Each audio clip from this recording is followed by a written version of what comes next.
What's going on, guys? Killer6 back with another Borderlands 3 video for you, and today we're taking a look at some of the biggest changes from Borderlands 2 to Borderlands 3. And before I begin, I want you guys to know that these aren't all the changes, but they are some of the more interesting ones. So with that said, let's dive right into it. Number 10, Mantling. One of the new mechanics in Borderlands 3 is called Mantling, which in short just means that you can climb up on things where you normally would have had to either grenade jump or go around or find some other way up. Just imagine areas in Borderlands 2 where you had issues making jumps or you either had to find some other way up. Now, as long as you can jump close to the top of the ledge, you just press forward and you climb up. Which leads us to no more grenade jumping. I know a lot of people will probably freak out about this, but honestly, in the grand scheme of things, I don't think this will be a big deal. With the aforementioned Mantling and the other speed perks that characters like Zane and others have, I think the odds of you not being able to reach areas is pretty slim. Granted, with grenade or rocket jumping, you can go even higher, but by and large, I'm not sure that we'll miss it that much. Number 9, no more slag, thank God. There's a new element called radiation, and cryo returns. So much has been made about how slag is a necessity in late game Borderlands 2, to the point where almost all of us heavily depend on having a grog nozzle or a slag handy to shoot enemies and then swap to another weapon to actually do damage to them. No more. In Borderlands 3, slag is gone, and I say good riddance. I despised having to constantly slag in order to kill things, and the new elemental type radiation is so powerful and isn't something that requires you to switch to something else to take full effect of it. Anybody who's seen my Phasor video will know that radiation can absolutely lay waste to certain enemy types. So now the new strategy is simply elemental matching the enemies that you're facing, which to me is far more sensible. Also, the return of cryo hasn't been mentioned that much by anybody. Not only is it back, but it works in a much more realistic way than it did on the pre-sequel. No more instant freezes, or at least not that I saw. Instead, the freezing process takes a second or two, which gives enemies a chance to either get away or fight back. Still, they freeze solid, allowing you to easily destroy them, which is super satisfying. Number 8, skill tree augments, multiple skill trees at once, and deeper trees than ever before. Many of you guys have probably seen the skill trees for Zane and Amara by now, but I'm not sure that everybody has realized just how deep and complex, in a good way, the trees are. In addition to just going down the trees like normal, you have 3 different action skills to choose from each character, with Zane having the option to do 2 of those at once in place of using a grenade. You don't have to spend a point in that action skill to use the perks in that tree either. So say for example you want to use Zane's drone skill, but you don't want to spec into anything in that tree for whatever reason, you can actually take all your points and go down in the tree underneath the clone action skill without even speccing into the clone itself. Now, that would be a weird choice, but that's the thing. You now have choices. In addition to that, you also have skill augments, individual single point skills off to the side of the skill trees that give some pretty powerful perks as well. These skill trees are possibly the best that we've seen to date from any of the games. Number 7, sliding. A lot has been said about the new mechanics of the game, including one of the coolest ones, sliding. But did you know that sliding down stairs and hills makes you slide faster and farther than normal? It's little details like that that really excite me about the potential of this game. Also, sliding into barrels will cause them to fly farther, allowing you to hit enemies that are normally out of range of the barrel. There's going to be so much awesome stuff that we can do with sliding in this game that I just cannot wait to get into it.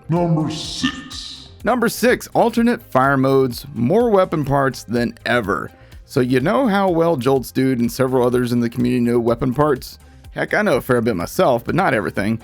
Well, get ready to be almost on an even playing field with parts recognition, because there's new parts and more parts than ever before. With the addition of underbarrel attachments, alternate firing modes, and more, we can now have the potential for a perfect party gun in this game to have a lower drop chance than a perfect Hide of Terra or a 94% sham. Farming for perfection is going to be fun and challenging like never before, and I cannot wait. Number 5, Lost and Found in Sanctuary 3. No longer do you have to worry that maybe you missed a drop. Just head to Sanctuary 3, which is your main hub now, and go to the machine to check the Lost and Found. This is an amazing addition which, when combined with our next item on the list, will make legendary farming so much better and less stressful than ever before. Number 4. Which brings us to legendary locators. You have the beam, the sound, and the star. Now, when a legendary item drops, you will hear a very distinct sound, and it casts a much higher and easier to spot light beam than ever before. Also, it creates a star on your minimap, allowing to easily see anything that you've missed. Combine that with the aforementioned lost and found, and there's a very slim chance that you'll ever miss that legendary ever again. Number 3, fast traveling within a map. Remember on the pre-sequel when you would have to go all the way across the map to do something and then go all the way back to get out of that area? Never again on Borderlands 3 will that be a problem, since you can now pull up your map and select a fast travel location, vehicle spawn station, or even your vehicle, and immediately travel from wherever you are in that area to that spot. So even if you're in the middle of nowhere with no fast travel stations near you, just pull up your map, choose a location, and voila! No more wasting time running around an empty section of the map. This is also huge for speedrunners, as you can just leave a vehicle by a spot, grab a second vehicle, do everything, then travel back to the first vehicle and go through a door, just as an example. Even if you're not a speedrunner, that can make additional playthroughs quicker in certain spots. This is a great quality of life addition.